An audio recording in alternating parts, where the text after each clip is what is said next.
Okay, we are picking it up in our 3.5 notes right where we left off. Let's see, it looks like we did 1a and 1b. We are practicing these limits at infinity. So when x approaches positive infinity or when x approaches negative infinity. And then we just talked about the little algebraic strategy to do this is to divide by the largest power in your denominator, okay? Because as we're plugging in really, really big unbounded numbers for our variables, pretty soon like certain terms are going to kind of take over. So this tactic allows us to see which of those terms in the numerator and denominator are kind of taking over and what our end behavior will end up looking like as x approaches infinity towards the right or negative infinity to the left end behavior. Okay, so let's look at number 2. Looking at my denominator, what is my largest power? You can shout out. 3, yep, x to the third. So we're going to divide everything by x to the third, and remember the correct way to show your math there would be to times the numerator and the denominator by 1 over x to the third. Now the good news, folks, and we'll kind of talk about this when we do our little AP practice problems. If these are like multiple choice, they don't grade your work. They only grade your answer. So you wouldn't have to like correctly show. You could just scratch in there and just divide everything by x to the third. They only grade your answers. Okay. Again, we'll talk more about that as we go. But technically we should be, as we're learning it, showing our algebra correctly. So if all these terms are going to be divided by x to the third.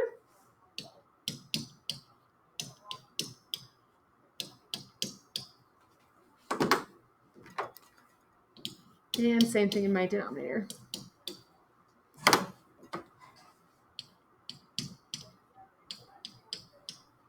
Okay. Let's kind of simplify this now.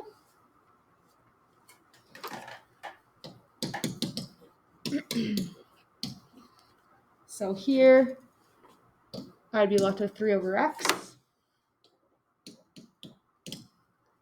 Here, I'd be left with 1 over x squared. Third term in my numerator, nothing I can do there. 8 over x cubed. Bottom, these cancel out. I'd just be left with 2. And then at 2 over x cubed, nothing I can do there as well. Okay. Now we can essentially direct substitute an infinity into all these terms. You don't have to show this, but that's what we're going to do here. And remember, when we have some value divided by a really, really positive or negative large value, and in this case, since I'm plugging in positive infinity, I'm dividing by a really positive large, that's just going to be ending up really, really close to 0. So 3 divided by infinity is 0. This would be 0. 8 over x cubed would also be 0. All over in my denominator, I still have that 2 plus I plug infinity in here. It's also going to be 0. So this just ends up being 0 over 2, which is 0. So that limit would be 0. Meaning this graph, this function, would have a horizontal asymptote at y equals 0.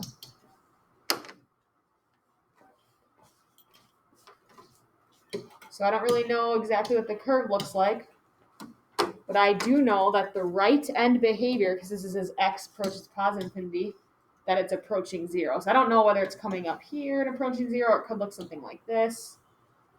But it's approaching 0 as x gets larger and larger and larger. That's what we just found there. So we know there's a horizontal asymptote there. Okay. Same function, looking as x approaches negative infinity. So again, I'm just going to jump right to here because our first step would still be to divide by the largest power of x, and we already did that work. So I'm going to use my work from the previous one. Now I'm just plugging in negative infinity. And because we have a ton of zeros here, you'll note there's really nothing that changes.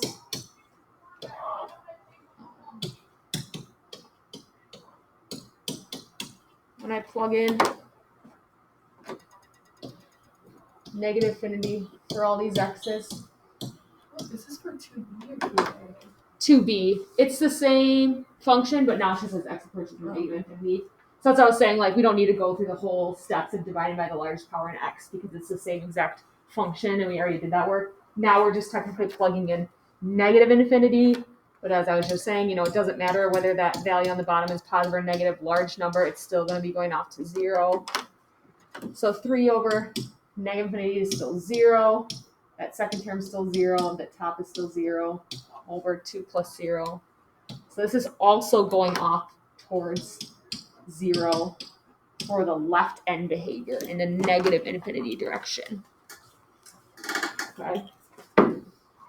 So what we just found there, we still have a horizontal asymptote at y equals 0, but we knew that from the first. We just found, okay, now as x is approaching negative infinity, my graph is also leveling off at 0. So whether it's, like I said, coming in like this or something like this, we just found the left end behavior as x is approaching negative infinity. My graph is approaching a value of 0. It's kind of like leveling off. The height of my graph is approaching 0, is what we just found there. Okay, well, maybe I have time to do one more. They're kind of fun. I'm on 3a now.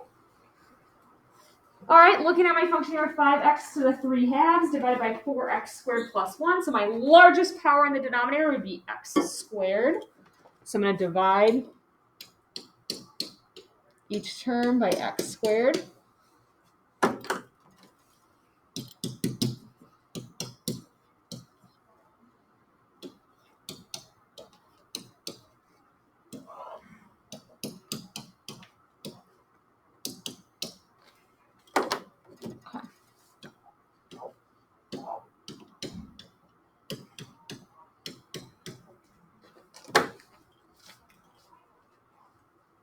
All right, let's clean this up a bit.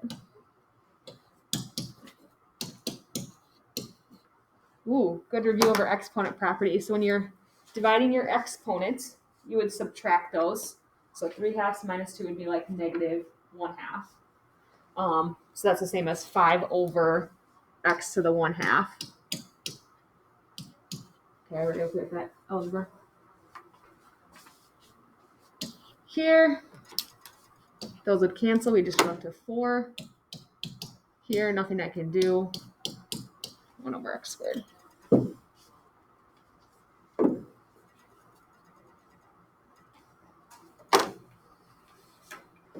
Okay. So here I plug in infinity and infinity. Don't let that x to the 1 half power throw you off. The square root of infinity is still a really large number. So you still have 5 divided by a really large number. So that's still 0 over 4 plus 0. Oh, how boring. Another one that's just 0.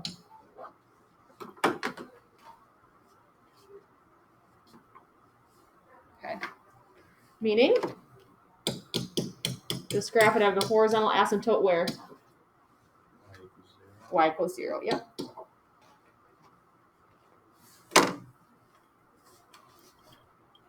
Okay. This one is a different equation. I changed it up here. Probably because I was getting tired of them all being 0. I wanted to throw something else in. This will be the last one we do today, probably.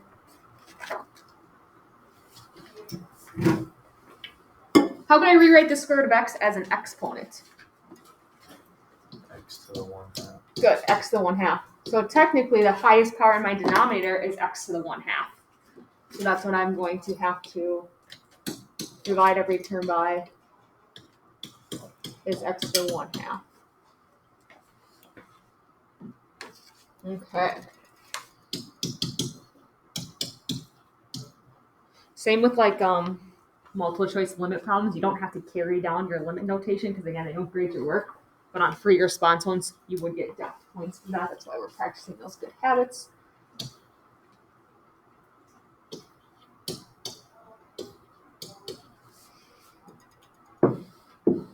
Myself a little more room here.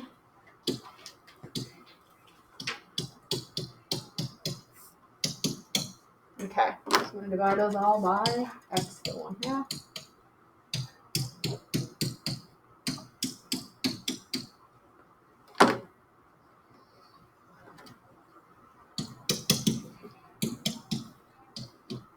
Okay, that would give us 3/2 minus 1/2 would be 1. So it would just give us 5x in the numerator. Subtract the powers. X to the first. Here, these cancel. I'd be left with 4. 1 over x to the 1/2. Nothing I can do there. All right, now when I plug in infinity here, I have 5 times infinity, which is a really big number. You can write it like this if you want to, but just know that that's really, really big. Over 4 plus 1 divided by something that's really big is 0. So we have infinity divided by 4 here. That's just going to go off to infinity.